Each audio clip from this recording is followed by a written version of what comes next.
ہر کہانی صرف سننے کے لیے نہیں، محسوس کرنے کے لیے ہوتی ہے۔ اگر آپ بھی ان لوگوں میں سے ہیں جو لفظوں میں دل ٹوٹتے ہیں تو آپ بالکل صحیح جگہ پر ہیں۔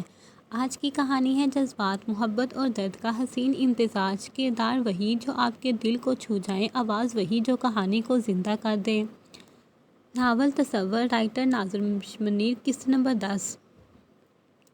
اشوک کو گھر آئے ایک پہر بیت چکا تھا۔ وہ آنکھیں بند کیے بستر پر لیٹی تھی۔ دواؤں کے زیر اثر اس کا جسم نیم بے ہوش تھا۔ ابھی آنکھیں کھولنے اس کی نظر کمرے میں داخل ہوتے انس پر پڑی۔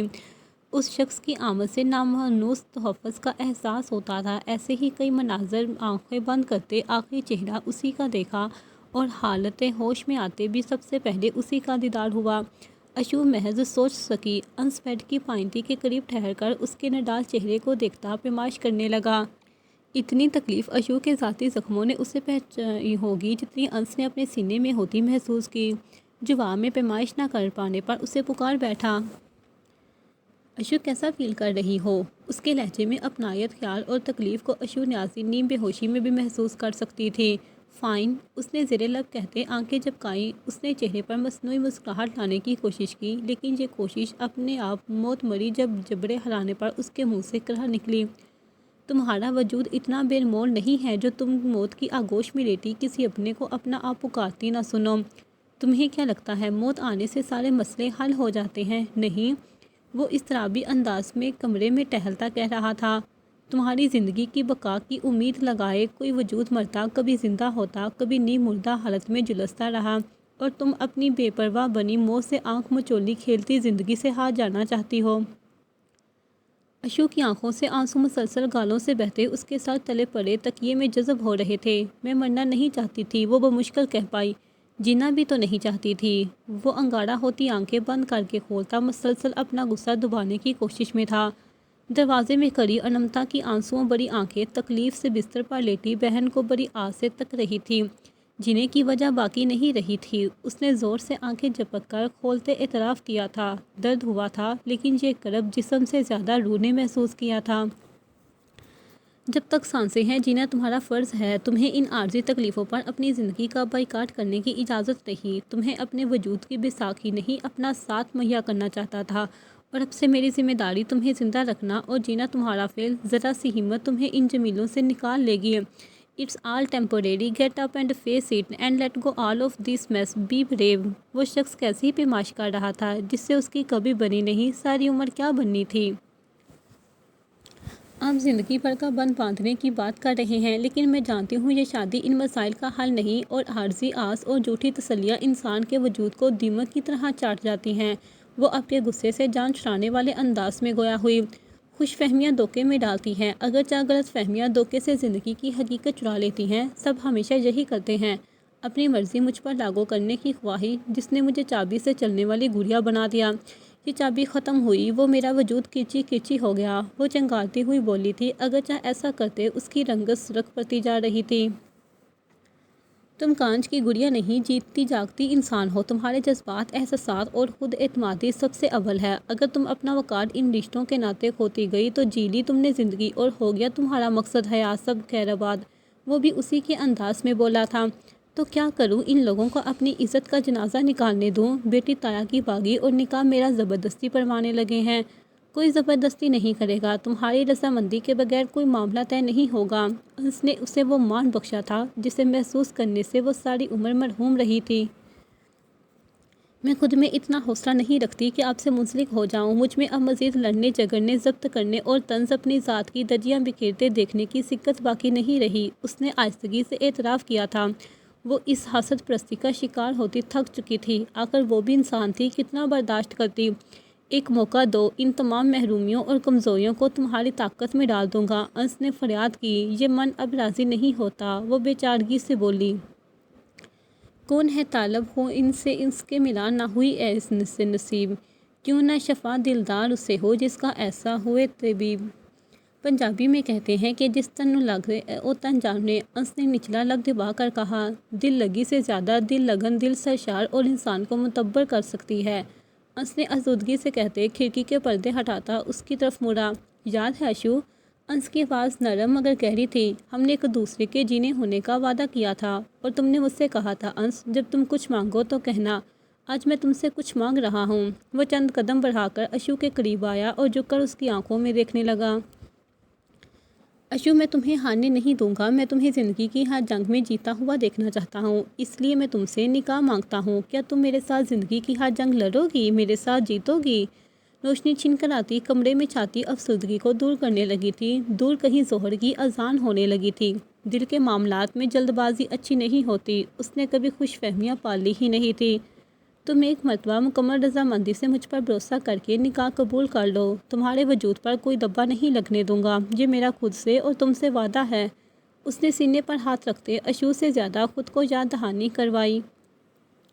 نیم تاریک کمرے میں داخل ہوتی روشنی کے درمیان وہ کھڑا تھا۔ اس کے وجود سے بند بننے سے روشنی اس تک حائل ہو رہی تھی۔ اشو کے وجدان نے مثبت پیش گوئی کی۔ اس نے اپنا سر ہاں میں ہلتے محسوس کرتے انس کو کھڑکی سے آگے بڑھتے دیکھا۔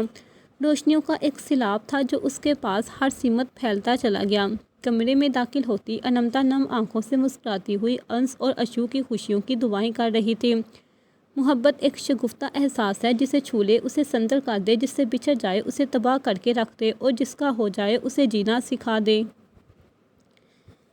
لاہور جو محبت کا شہر ہے، گلشنوں کا جو آشیانہ ہے، افسانے جہاں جنم لیتے ہیں، ایسا شہر لازوال جس میں محبتیں سانس بھرتی ہیں، جس میں بسنے والے اپنے خوابوں کی سرزمین مہکاتے بلندیوں کو چھوتے جاتے ہیں۔ اسی خوابوں کے شہر میں ایک خواب انس نیازی کے دل کے گلشن میں آبسا تھا، جس کی تعبیر اس کے روبرو آ کھڑی ہوئی تھی۔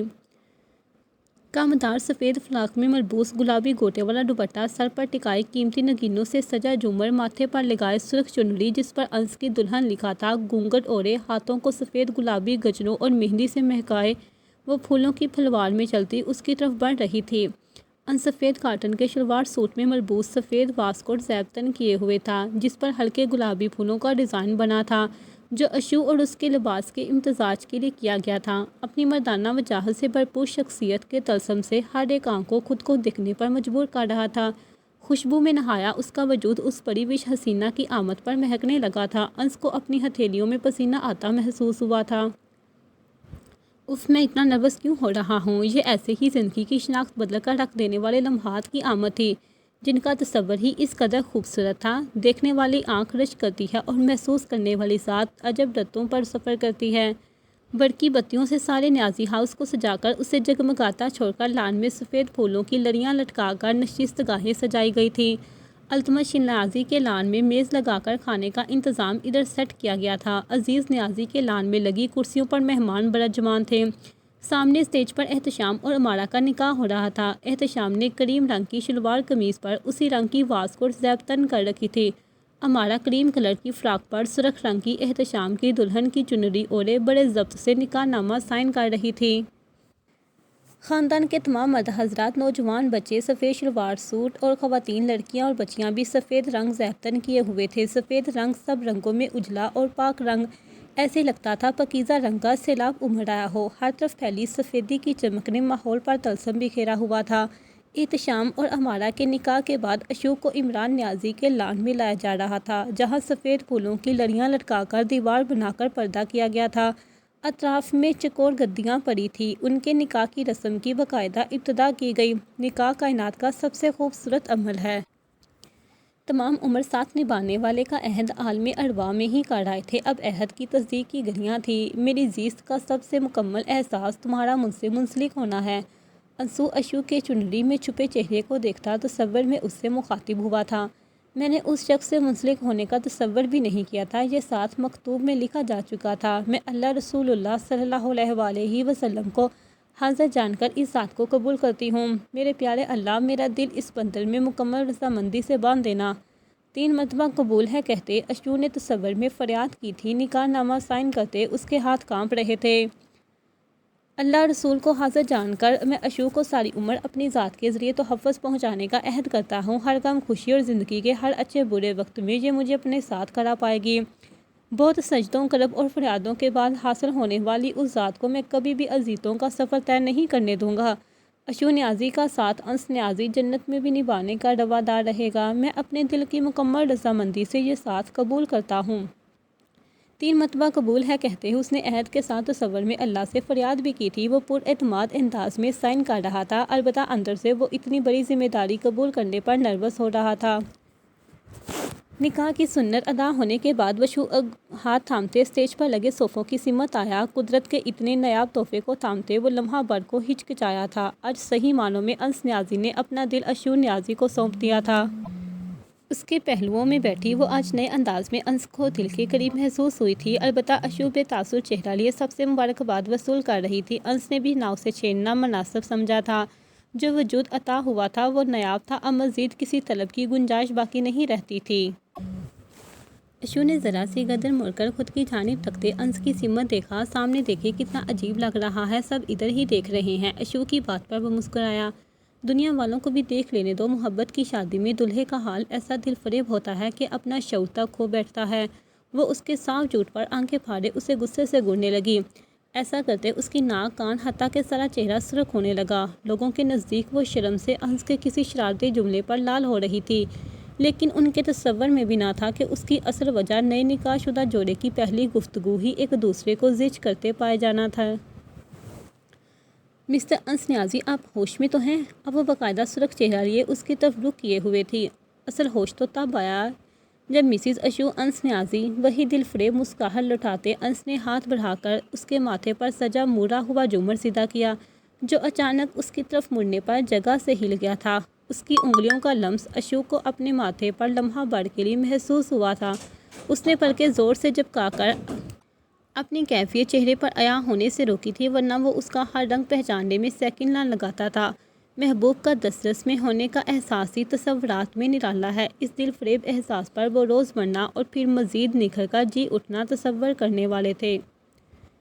ان تمام یادگار لمحات کو فوٹوگرافر نے کیمرے کی آنکھ میں ہمیشہ کے لیے محفوظ کر لیا۔ انمتا نے ان دونوں کے نام والی رنگز ان دونوں کو ایک دوسرے کو پہنانے کے لیے پھولوں سے سجی تھال لیے اسٹیج پر آئی تھی۔ دونوں انگوٹھیوں کے درمیان کی جگہ پر ان کے نام اور نکاح مبارک کے ساتھ آج کی تاریخ درج تھی۔ ان کے ایک دوسرے کو اپنے نام کی انگوٹھیاں پہنانے کے بعد درمیان میں لٹکا سیاہ فیتہ انمتا نے کاٹا تھا۔ سارے لان میں تالیوں کی گونج کے ساتھ نئے نکاح شدہ جوڑے کو فرشتوں نے بھی دعائیں دی تھی۔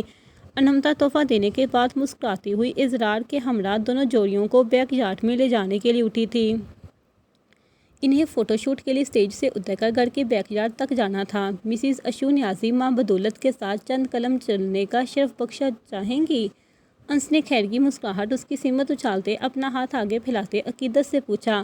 عالمی ارواح سے عالمی برزخ تک ساتھ چلنے کا عہد لے چکے ہیں، یہ چند قدم نہ اٹھانے کا خمیازہ تعمر نہیں بھگتایا جائے گا۔ اشو نے اپنا ہاتھ اس کے ہاتھ میں دے دیا۔ یہ ساتھ جنت تک نبھانے کی چاہت ہے، انس نے سرگوشی میں جملہ ادا کیا۔ جس شخص کی کبھی چاہ نہیں رکھی وہ بن چاہے عطا ہو گیا۔ اشو نے انس کا ہاتھ تھامتے آنکھیں بند کر کے دل سے اس کا ساتھ قبول کرنا چاہا۔ وہ اسٹیج سے اترتی اپنے بھاری لباس کو سنبھالنے میں ناکام ہو رہی تھی جب انس آگے بڑھا تھا۔ فنا ہونے تک تمہیں یوں ہی متاع جان کی طرح سنبھالتا رہوں گا۔ انس نے اس کے گھیردار فراق کو قیمتی پوشاک جانتے جھک کر ایک کونے سے ہلکا سا اٹھایا اور اسے چلنے میں مدد دینے لگا۔ اشو نے چونک کر اپنے لیے جھکتے مرد کو دیکھتے پلکوں پر اترتی نمی کو پیچھے نہیں دھکیلا۔ ان آنسوؤں کے راستے کرب باہر آنے لگا تھا۔ اپنے انچاہے بے وقت وجود کی اتنی پرواہ کہاں اس کے تصور میں تھی۔ نوازنے والے نے اس کی اوقات سے بڑھ کر عطا کیا تھا۔ ان کا یادگار دن ہر لمحہ ایک دوسرے کے ساتھ سے مہکتا جا رہا تھا اور انہیں احساس بھی نہیں ہو رہا تھا یہ رشتہ ان کی زندگی کو کس موڑ لے جانے والا تھا۔ تصورات حقیقت میں نکھر کر روبرو آئے تھے۔ مہکتی فضا محبت کا راگ الاپتی، سرخ گلاب کی پتیوں ان پر بارش کرتی واری صدقے جاتی تھی۔ محبت کا طلسم افق سے زمین تک پھیلتا جا رہا تھا۔ محبت کے گیت چپکے سے ان کی سماعت سے ٹکرائے تھے۔ لمحوں کا فضول نگاہوں میں جذب ہو رہا تھا۔ ان کا فوٹو شوٹ ہو رہا تھا۔ وہ دونوں چہرے پر مسکراہٹ سجائے ایک دوسرے کے روبرو تھے۔ مجھے معلوم ہوتا تم مسکراتے ہوئے اتنی اچھی لگتی ہو تو پہلی فرصت میں تمہارا نکاح پڑھوا تھا۔ انس نے اس کے پہلی مرتبہ اتنا کھل کر مسکرانے پر چوٹ کی۔ اشو اس کی شرارت محسوس کرتی ادا سے مسکرائی تھی۔ مقابلہ ہمیشہ دونوں جانب سے ٹکر کا ہوا کرتا تھا۔ اشو نے اس کے بازو پر فوٹوگرافر کی ہدایت پر ہاتھ رکھتے پوچھا، مطلب اس کی مسکراہٹ کے لیے آپ کسی بھی دوسرے تیسرے کے ساتھ میرا نکاح پڑھوا سکتے تھے؟ اس نے ایک ہی جملہ میں اپنی براس نکال لینی چاہی۔ انس نے اسے جھک کر اٹھاتے، خود سے بلند کرتے، گول گھماتے اس کا دماغ بھی اپنے جملے سے گھمایا تھا۔ تمہارا نکاح کیا؟ پہلی دل فریب مسکراہٹ بھی میرے نام ہی کی مکتوب میں لکھی تھی، اور یہ سوچ اپنے ذہن سے نکال دو کہ مجبوری بنتا یہ تعلق مکمل رضامندی سے جوڑا گیا ہے، جو میرے مرنے تک تو ختم ہونے سے رہا۔ ہاں، میری آخری سانس کے بعد سب تمہارے اختیار میں ہے، چاہے جو کرنا۔ اس کی آخری بات پر اشوک کے چہرے کے رنگ بدلے تھے، وہ اس کا ہر رگ پہچانتا تھا۔ وہ اس طرح اسے اٹھائے ہوئے تھا کہ اشوک جھک کر اسے دیکھ رہی تھی، اور وہ گردن اٹھائے اسے تک رہا تھا۔ وہ مسلسل گردش محبت میں تھا، چاروں طرف سے ان پر گلاب کی پتیاں نچھاور کی جا رہی تھی۔ مختلف پوز میں تصویریں بنواتے اب انس نے فوٹو شوٹ کے لیے اشوک کے ماتھے پر عقیدت کا بوسہ دیا۔ اشوک نے حیرت سے اس کے چہرے پر عیاں ہوتے دونگ کے رنگ پھوٹتے دیکھ کر اپنی آنکھیں موند لی۔ وہ خود کو اسی تصور میں بھی محسوس کرنے کی سکت نہیں کر پا رہی تھی۔ نکاح کی تقریب ان کے ساتھ سے مکمل ہو گئی تھی۔ ہلکی چلتی مست ہوا نے فضا کو تقویت بخش دی تھی۔ ٹمٹماتی بتیوں سے سجے گھر میں مہمان اپنی آرام گاہوں میں جا چکے تھے۔ اشوک کمرے میں ملحقہ ٹیرس پر اتنی گرمی میں بھی اسے اے سی کمبل اوڑھے دیوار سے سر ٹکائے بیٹھی ہوئی تھی۔ اس کا دماغ خالی اور چہرہ بے تاثر تھا۔ انمتا شام میں اسے کمرے میں چھوڑ کر نیچے مہمانوں کو دیکھنے گئی تو اب تک نہ لوٹی تھی۔ وہ تھکی ہوئی ٹیرس پر آ بیٹھی تھی، فرش پر جولری اتار کر رکھتی وہ ہوش سے بیگانہ ہوتی، خاموش سی ہو گئی تھی۔ نہ کوئی جذبات، نہ کوئی خیالات اس کے دل و دماغ میں سجے تھے۔ اس کی رنگت زرد پڑی ہوئی تھی۔ کب شام رات میں ڈلی اسے معلوم نہ ہو سکا۔ وہ وہیں بیٹھی رات میں گزار دیتی، اگر ٹیرس پر ہوتی ہلچل اس کا دھیان نہ بٹھا دیتی۔ اس کے قریب ٹیرس پر سجے پودوں میں سے ایک زنزن کی آواز پر وہ چونکی۔ وہ مائکرو فون سے آتی آواز تھی جو اسے بچپن سے حفظ تھی۔ انس شاید اس کی کیفیات سمجھتا تھا تو جانتا تھا وہ نکاح کے بعد ٹیرس پر لازماً تنہا آ بیٹھے گی، تبھی اس نے اس سے بات کرنے کا یہ سیٹ اپ کر رکھا تھا۔ اشو جا کر ٹیشو سے اپنا چہرہ صاف کرو۔ نکاح کے دن میک اپ خراب کر کے اپنی شکل بگاڑنے والی بیوی میرے جیسا ڈیشنگ شوہر ڈیزرو نہیں کرتا۔ اس نے ان کے لیے استعمال ہوتی اصطلاحات پر کان نہ دھرے تھے۔ تم ابھی تک یوں ہی بیٹھی ہو؟ وہ غیر سنجیدہ باتیں بڑی سنجیدگی سے کیا کرتا تھا۔ اشو نے اپنا سر گھٹنوں پر ٹکا دیا۔ یہ اس کا ہر درمی دکھانے کا طریقہ تھا۔ ایسے نکاح جس میں اس کے جذبات کا عمل دخل نہ تھا اسے کوئی دلچسپی نہیں ہو پا رہی تھی۔ اس کے ٹراماز ایک ساتھ اس پر حاوی ہوتے ٹوٹ پڑے کہ اسے خود بھی سمجھ نہ آئی وہ کیا کر رہی تھی۔ اسے تکلیف اپنے سر کے پچھلے حصے میں محسوس ہو رہی تھی۔ وہ رونا چاہتی تھی لیکن اس کی محسوسات بھی اس کا ساتھ نہیں دے پا رہی تھی۔ وقت کے چکر کا سراپ دکھا کر مجھ سے کہتے ہیں سب ٹھیک ہو جائے گا، لیکن اب کچھ نہیں بدلے گا۔ سب الجھ گیا، ہماری زندگیاں، تصوراتی جہان کی خوبصورتی، کچھ بھی تو باقی نہیں رہا۔ ایسے ہوتے ہیں رشتے جو 3 حرف پڑے گئے تو بند گئے۔ وہ خود بھی نہیں جانتی تھی کہ اسے شکوہ کس سے تھا۔ مکتوب کے فیصلے بدلے نہیں جاتے ہیں، ایسے ہی ہماری زندگیوں کا جوڑ لکھا تھا۔ تم خود کو فضول سوچوں میں مت الجھاؤ۔ انس نے لان میں ٹہلتے اشوک کے کمرے کی کھڑکی سے جھانکتی مدھم روشنی کو دیکھا۔ اس نے یقیناً ٹیرس کی بتیاں بھی نہیں جلائی تھیں۔ وہ ان نازک لمحات میں اس کے ساتھ رہنا چاہتا تھا۔ اس کی ذہنی حالت ایسی نہیں تھی کہ وہ اس وقت خوشگوار خیالات کا تصور کرتی پرسکون ہوتی۔ وہ اشو نیازی تھی جس کی زندگی کے ٹراماز اتنے بڑھ چکے تھے کہ اب اس کا دل و دماغ بھی انہیں قبول کرتا تھک چکا تھا۔ لیکن اس وقت انس کو اس کے کمرے میں جانا مناسب نہیں لگا تھا۔ اس ماڈرن زمانے کے رومیو نے جیولر کی کھڑکی پر مائکرو فون لگا دیے تھے جس سے وہ نیچے کھڑا اس سے رابطہ رکھ کر اس کے الجھے خیالات کو مزید نہ الجھنے دے۔ میرے پاس سوچنے کے لیے کچھ بھی نہیں، اشو نے اس سے زیادہ خود کو سنایا تھا۔ تکلیفیں بھی انہی کو دی جاتی ہیں جنہیں اللہ تعالیٰ بنایا ہوتا ہے۔ تم اس وقت تکلیف میں ہو، تمہاری دعائیں زیادہ گہرا اثر رکھتی ہیں۔ تمہارا کوئی تم سے بچھڑ کر اس جہان سے نہیں گیا، نہ تمہارے زخم ایسے ہیں جو کبھی بڑھ نہ سکیں۔ پھر اس طرح خود کو قصوروار ٹھہرا کر نہ کہاں کی سمجھداری ہے۔ انس نے رسانیت سے اسے سمجھانا چاہا۔ سمجھداری تو آپ نے دکھائی ہے۔ ٹھیک ہے مجھے نہیں کرنا تھا احتشام بائی سے نکاح، لیکن امارا کا جوڑ ان سے زبردستی کیوں ملا دیا؟ وہ آپ کو چاہتی تھی۔ احتشام بائی یہ ڈیزرو نہیں کرتے۔ اسے غصہ آیا تھا۔ تو میں کیا ڈیزرو کرتا تھا جو ہمارے نصیب میں لکھ دیا جائے؟ اس سے ملنے سے کوئی نہیں روک سکتا۔ حالات جیسے صحیح، لیکن سب کی قسمت کا فیصلہ تصور میں ہو چکا تھا۔ ہماری کہانی لوہے قلم میں یوں ہی لکھی تھی۔ تم راضی ہو یا اندھیرے میں بیٹھی؟ جوڑ توڑ کرو، یہ تم پر منحصر کرتا ہے۔ اس نے بھی اسی کے انداز میں بولا۔ اشو کی نظر لان میں کھڑے انس پر پڑی جو غیر معمولی سنجیدگی لیے کھڑا تھا۔ پہلے دلہے ہو جو نکاح کی رات ہی جھگڑا اس بات پر کر رہا ہے کہ اس کا نکاح اگر ہو ہی گیا ہے تو اس کی زوج اس سے راضی کیوں نہیں؟ اشو کے لبوں سے جملہ پھسل کر نیچے کھڑے نوجوان کا غیر سنجیدہ پن واپس لے آیا۔ پہلی دلہن ہو جو خوشبو کے معطرات کے برعکس پایوڈین میں رچی بسی ہے، چہرے پر سرخی شرماہٹ کی نہیں بلکہ غصے کی نمائندگی کر رہی ہے، اور میک اپ بھی چہرے کی زردی کو ڈانپ نہ سکا۔ پھر بھی روح ایسا ہے کہ چاند بھی بادلوں کی اوٹ میں ہو گیا ہے۔ اس کے چلبلے پن پر اشوک کو بیک وقت غصہ اور ہنسی آئی۔ امارا ہماری زندگی اجیرن بنا دے گی، سب اتنا الجھا ہوا ہے کہ میں بے بس ہو گئی ہوں۔ اس کے دل و دماغ اس کے جسم کے مختلف حصوں کو تکلیف بانٹ کر برداشت کا حساب برابر کر رہے تھے۔ دکھتے پٹھوں کو دباتے اس نے کرا کر ٹانگیں سیدھی کی، سر سے کمر تک کھینچ سی اٹھتی اس کی سسکی میں ڈل گئی۔ دکھ جتنی تیزی سے آتا ہے اتنی جلدی جاتا نہیں ہے۔ تکلیفوں پر بے بس نہیں ہوا جاتا، ان کا سامنا کیا جاتا ہے۔ بہادروں کی طرح اس کا مقابلہ تبھی کیا جا سکتا ہے جب اس تکلیف کا مقصد جاننے لگو۔ ہر لوزر کی کوئی وجہ مقصود ہوتی ہے، کبھی آپ کو توڑ کر مضبوط بنانا یا کچھ چھین جانا۔ یہ انسان، صحت، رشتے، مال، اولاد میں سے کچھ بھی ہو سکتا ہے، لیکن ہر درد اپنی کہانی لے کر آتا ہے، اور اچھی شفا وہ ہوتی ہے جو سست روی سے ملے۔ تندرست ہونے پر ایک پروسیس ہوتا ہے، آہستہ آہستہ زخم مندمل ہوتے ہیں۔ جو اچانک ہو وہ نظر کا دھوکہ ہوتا ہے جو روح جسم کو دیتی ہے، اور یہی زخم ٹراما بن کر انسانی جسم کے پٹھوں اور مختلف حصوں میں درج ہوتا جاتا ہے۔ پھر یہی تکلیفیں وقفہ وقفہ سے جسم میں اٹیک کرتی ہیں، ان کا حل فوری نہیں ملا کرتا۔ میرے مسائل میری برداشت سے بڑھتے جا رہے ہیں، نہ ظاہری زخم بڑھتے ہیں نہ روحانی۔ زخم کھا کر لا کر وجود پھر کھڑا ہو جاتا ہے، نہ مکمل گرتا ہے نہ مکمل شفا یاب ہوتا ہے۔ آخر کب مجھے کوئی سکون نصیب ہوگا؟ اس کی محسوسات تکلیف بلانا چاہتی تھی، جسم کے محسوسات اور پٹھوں میں مقابلہ چل رہا تھا۔ کون سا حصہ زیادہ تکلیف برداشت کر کے اسے ذہنی سکون فراہم کرتا ہے؟ اچھی شکل و صورت، صحت، پیسہ، شہرت، ہر شے ہونے کے باوجود اگر انسان ناخوش ہو تو اس سے بڑا غریب کوئی نہیں۔ انس نے سنجیدہ ہونا چاہا، معاملہ اس کی سوچ سے زیادہ سنگین تھا۔ یہ کس دانشور کا قول ہے؟ اپنے سوال پر وہ جانتی تھی یہ بے تکی بات تھی، پھر بھی کہہ گئی۔ ایک وہی تھا جو اس کی بے تکی باتیں بھی بڑی فرصت سے سنا کرتا تھا۔ ماں بدولت انس نیازی کا جواب فٹ سے آیا تھا، چہرے پر دوبارہ مکمل غیر سنجیدگی سجا لی گئی تھی۔ آپ کو لگتا ہے میری صحت بحال ہوتے ہی میں خوش رہنے لگوں گی؟ یہاں لوگ مجھے زندہ برداشت نہیں کر پا رہے، آپ خوشی کی بات کرتے ہیں انس نیازی صاحب؟ اس کا لہجہ کرواتا اب مزید کرواہٹ گل گئی تھی۔ لوگ، وہ جو اپنی زندگی کے مسئلوں میں اتنا الجھے ہوئے ہیں کہ انہیں یہ تک یاد نہیں رہتا تم سے حسد کرتے وہ خود کو ضائع کر رہے ہیں۔ دنیا میں کوئی بھی چیز فری آف کاسٹ نہیں ہے، چیزیں بھی نہیں اور احساسات بھی نہیں۔ کیا تمہیں لگتا ہے کہ نہ حسد اور تکبر ایسے جذبے ہیں جن سے محض دل کھلتا ہے اور انسانی جنون ہو جاتا ہے؟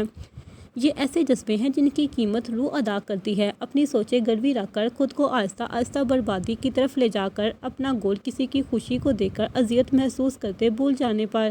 جو لوگ حاصل کرتے ہیں اور دوسروں کو تکلیف دینے کے راستے کا انتخاب کرتے ہیں، سکھ چین بچتا ان کے پاس بھی نہیں۔ بہت کچھ ہوتے ہوئے بھی کچھ نہیں رہتا، اس جذبے کی اللہ نے نفی کی ہے۔ اس راستے پر بہت خسارہ اٹھانا پڑتا ہے، اور تم ایسے ہارے اور کم ظرف لوگوں کی خاطر اپنی زندگی مزید الجھا رہی ہو۔ ٹھیک ہے تمہارے ذہنی اور جسمانی صحت ڈیمیج ہو رہی ہے، لیکن کیا تم نے کبھی جاننا چاہا اس سب کا قصوروار کون ہے؟ وہ سر اٹھا کر براہ راست اسے دیکھتا کہہ رہا تھا، کیا آپ کو لگتا ہے کہ میں قصوروار ہوں اس سب کی؟ مجھے معلوم تھا یہاں کوئی مجھے نہیں سمجھتا، میں کیوں جان بوجھ کر خود کو اذیت دوں گی؟ اس نے سر دونوں ہاتھوں میں گرا لیا۔ وہ ہچکیوں سے رونا چاہتی تھی لیکن بے بس تھی، اس کی محسوسات اس کا ساتھ دینے سے انکاری تھی۔ نہیں، قصور تمہارا نہیں ہے، وہ تحمل سے بولا۔ لا عملی، اس کے جواب پر اشو نے جھٹکے سے سر اٹھایا۔ عدم توجہی، زبان نے یک حرفی کہا جو نیچے کھڑے ساتھی نے بخوبی سنا۔ ہاں بالکل، تمہاری ناخوشی کی وجہ خود کی ذات سے لا علمی ہے، اپنی صلاحیتوں سے عدم توجہی۔ تم یہ جانتی ہو جو فلاں تم سے چڑھتا ہے، فلاں تمہیں ناپسند کرتا ہے، لیکن تم خود کو یہ یاد دہانی کیوں نہیں کرواتی کہ کون تمہیں پسند کرتا ہے یا چاہتا ہے؟ کس نے تمہارے ساتھ سے اپنی زندگی میں خوشی کا احساس محسوس کیا ہے؟ تم بے خبر ہو اپنی اچھی بری اور ایسی کئی عادات سے جن میں تم اعتدال رکھنا جانتی ہو۔ خوش قسمت لوگوں کی فرصت میں خود کو دیکھنا چاہو گی تو مقابلہ مشکل ہوتا تمہارے حلق کو آ جائے گا، اور بد قسمتی تم برداشت نہیں کر پاؤ گی تو تمہیں مقابلہ کرنا ہی کیوں ہے؟ تمہیں ہزاروں لاکھوں اربوں کی گنتی میں خود کو کیوں کھڑا کرنا ہے؟ تم چاہو تو بغیر درجے کے بھی اعلیٰ ذات کہلا سکتی ہو، صرف ایک کام کر کے۔ انس ایسے آہستگی سے اس کے طریقے میں ڈوبتے دماغ کو روشنیوں میں متعارف کروانے جا رہا تھا کہ وہ خود پکار بیٹھی۔ اور وہ کیا ہے؟ اس نے بے یقینی سے خود کو کہتے پایا۔ خود شناسائی، خود کو جاننا، اپنی ذات کی آگاہی۔ خوشی ناخوشی مسلسل زندگی کے دو پہلو ہیں، لیکن ہر وقت خود کا لوست مائنڈ رہنا صحیح نہیں۔ تکلیفیں آتی ہیں، زندگی میں درد بھی ہوتا ہے، لیکن وہ دکھ محسوس ہوگا، ضرور وہ تمہیں رلائے گا، تمہاری تکلیف روح کو بے چین کرے گی، اور اس دکھ سے فوری فرار ممکن بھی تو نہیں ہے۔ درد آہستگی سے ہیل ہوتا ہے، اور جو بہادر ہوتا ہے وہ درد محسوس کرتے گلٹی فیل نہیں کرتا۔ وہ جانتا ہے تکلیف زندگی میں آنے والا ایک فیز ہے، اس میں ہنسا نہیں جاتا، سب برا لگتا ہے، لیکن یہ مسلسل نہ خوشی کو جنم نہیں دیتا، نہ اس دکھ کی مدت اتنی طویل ہوتی جائے گی کہ وہ کبھی بڑھے گا ہی نہیں۔ درد بڑھ جاتے ہیں، انہیں بھولنے کی کوشش نہ کرو، بس خود کو وقت دو اس تکلیف کو ہیل کرنے کے لیے۔ ان سے نظر بچا کر نکل جانے سے محض انسان خود کو الجھاتا ہے، حل نکالنا سیکھو، اس نے طویل گفتگو سے سمجھانا چاہا۔ ہر وقت انسان کی صلاحیتیں کام نہیں آتی، کبھی باشعور ہوتے ہوئے بھی وہ ناکارہ ہو جاتا ہے۔ اشو نے اذیت سے لفظ ادا کیے، یہی تو ہم انسانوں کا المیہ ہے، ہمیں معلوم ہے کہ فلاں کو ہم سے چڑ ہے یا فلاں چیز ہمارا موڈ خراب کر دے گی، لیکن ہم یہ نہیں معلوم کہ ہم کس چیز میں بہت اچھے ہیں۔ وہ کون سا فعل ہے جو میں بہت اچھا نہ صحیح لیکن ہنسی خوشی کر لیتا ہوں، یا وہ کون سی عادت ہے جسے مجھے سدھارنے کی ضرورت ہے۔ ہم خود کے متعلق اگر اپنے قریبی لوگوں سے بات چیت کریں، اپنی عادات کو جانچیں، تو انسان کے ہاتھ بہت کچھ آتا ہے۔ کتنے ہی سرے ملتے جائیں گے جن کو جانتے انسان خود اعتمادی بحال کرے گا، اپنے ہونے کا مقصد جانے گا، خود کے حالات کو سمجھنے لگے گا، اور اپنی ناخوشی کے برعکس خوشی کی سراب کو حقیقت بنا کر لمحے جینے لگے گا۔ خود پسندی انسان کو معتبر نہیں کیا کرتی، اشو نے تلخی سے کہا۔ خود شناسائی انسان کو کامل نہیں بناتی، بلکہ انسان جب خود کا جائزہ لینے لگتا ہے تو اس کے دماغ کی گرہیں کھلنے لگتی ہیں، سوچ کے زاویے وسیع ہونے لگتے ہیں، اور پھر زندگی بے مول نہیں کارآمد لگنے لگتی ہے۔ اور اللہ فرماتا ہے، جس نے خود کو پہچان لیا گویا اس نے مجھے پہچان لیا۔ پہچان کا سفر پاؤں چل اور قوت برداشت مجروح کر دیتا ہے، کلامی باتیں اثر نہیں رکھتی، تجربہ عمر سے نہیں حالات سے آتا ہے، اور مجھے فی الحال حالات کے چکروں نے چکرا کر رکھ دیا ہے۔ عجیب جنونیت کا کھیل ہے جس میں تماشائی بھی میں اور مداری بھی میں، کب نہ جانے کس کی جنونیت حاوی ہو اور میری ذات کرچی کرچی بکھیر دی جائے۔ غلط کہاں اور کس نے کیا ہے واضح نہیں، لیکن مجھے یہ زبردستی کی جنگیں نہیں پالنی، کون راضی اور کون سسکتا کسے خبر، میری ذات تو ڈگمگاتے بادبان سی ہے، کس سمت طوفان سے لہک جائے خدا جانے، پھر یہ علم صلاحیت یا امتحان کیسا۔ اس نے اس پر سے نظریں ہٹا کر افق کو تکنا شروع کر دیا، نہ جانے وہ وہاں کس مہربان کو تلاش کر رہی تھی جو اس کے الجھے بہکے احساسات کو نہایت باریک بینی سے جانتا تھا۔ تمہیں اس لڑکی سے ہمدردی ہو رہی ہے جو اس وقت کیپٹن احتشام نیازی سے منسلک ہو کر رشک کرتی ہوگی، اور خود تم اسی الجھن میں اپنے تصورات میں آتی نعمت سے راضی نہیں ہو۔ تمہارے لیے یہ رشتہ اتنا ہی ناقابل قبول ہے کہ تم اس پر راضی تک نہیں۔ اشو نے فوری افق تلے کھڑے اس نوجوان کو دیکھا جو زندگی میں کبھی سنجیدہ نہیں ہوتا تھا، اور آج اس نے ایسی سنجیدگی اڑائی کہ اشو اور نیازی کا دل چیر گئی۔ میں نے ایسا نہیں کہا، وہ یکدم سنبھلی تھی، اچانک جیسے ان میں کچھ بدلا تھا، کچھ مختلف سا احساس اس کی روح سے ٹکرایا تھا۔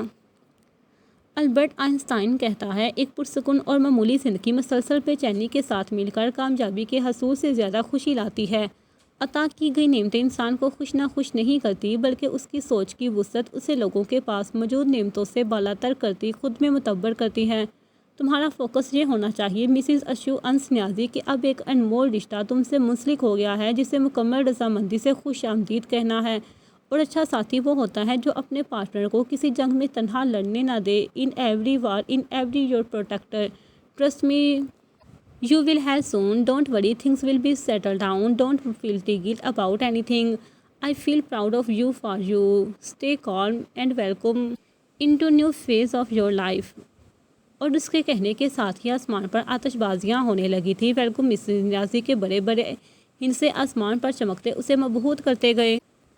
وہ ریلنگ کو تھامے کھڑی ہوتی افق سے نظریں نہیں ہٹا پا رہی تھی، اس کی محسوسات کا بیدار ہوئی وہ نہیں جانتی تھی۔ ایک موتی اس کی آنکھ سے نکلتا گال پر لڑکھڑا گیا، اتنا خوبصورت خوش آمدید دیکھنے والی بساطت خود پر رشک کرنے لگی۔ کیا یہ تصور تھا یا حقیقت یا کوئی نئی آزمائش؟ اب افق پر پھیلی روشنیوں میں ایک ڈبیا سے انگوٹھی نکل کر مصنوعی ہاتھ کی تیسری انگلی میں ڈالی جا رہی تھی۔ کچھ خوش ہوئی، انس نے اس کی مبہوت توڑی۔ اب وہ سیڑھی سے چڑھتا اس کی بالکونی تک آیا تھا، ایسا کہ ان کے درمیان ریلنگ حائل تھی۔ اس نے محرون نگینہ لگے سفید چمکتی انگوٹھی اس کے اپنے نام کا چھلا ڈالے تیسری انگلی میں بڑے حق سے پہنائی تھی۔ یہ ہمارے نکاح کا چھوٹا سا تحفہ، کہتے وہ دل فریب مسکراہٹ اس کی سمت اچھالتا اس کا ہاتھ پہلوؤں میں چھوڑ گیا۔ نہ کوئی تحکم بڑا انداز، نہ کوئی زور زبردستی کا احساس دلایا گیا۔ اشو چونک ہی تو گئی تھی، وہ واپس نیچے اتر آیا تھا۔ اتنی منفرد خوشی کا احساس میں نے زندگی میں پہلی بار محسوس کیا ہے۔ وہ بڑبڑائی تھی، چلو اب اندر چلو، سو جاؤ۔ انس نے اسے نرمی سے کہتے اپنا ویڈیو بناتا ڈرون لان میں اپنے قریب اتارا۔ وہ ان قیمتی لمحات کو یادگار کے طور پر محفوظ کر چکا تھا۔ اس کا محبت اور چاہت سے کیا گیا سیٹ اپ رائگاں نہیں گیا تھا۔ انس نے آیت الکرسی اور چاروں کل زیر لب پڑھ کر اس پر دور سے پھونک کر اسے نور والے کی امان میں دے دیا۔ یہ اسے ہر طرح کے وسوسے اور بلاؤں سے محفوظ کرنے کی تدبیر کی گئی تھی۔ اوکے، شب بخیر، مجھے نیند آ رہی ہے۔ وہ کمرے کی جانب پلٹ آئی۔ وہ واش روم میں جا کر لباس تبدیل کرتی بستر پر لیٹ گئی۔ اس کو اپنے جسم میں تھکاوٹ کا احساس ہوا اور وہ نیند کی آغوش میں جانے لگی۔ انس ڈرون اس کی کھڑکی پر لے جاتے اس کے سونے کی تصدیق کے بعد اپنے کمرے کی سمت چل دیا۔ نہ کوئی تھینک یو کہا، نہ کوئی لفظی اظہار کیا۔ پھر بھی ان کے رشتے کی پہلی گرہ کھل گئی تھی۔ ان میں کچھ بدل گیا تھا، ایسا جس کا تعلق روح سے ہوتا ہے۔ دو سول میٹس ایک دوسرے کے ساتھ کی یقین دہانی کرتے پرسکون ہو گئے تھے۔ جاری ہے۔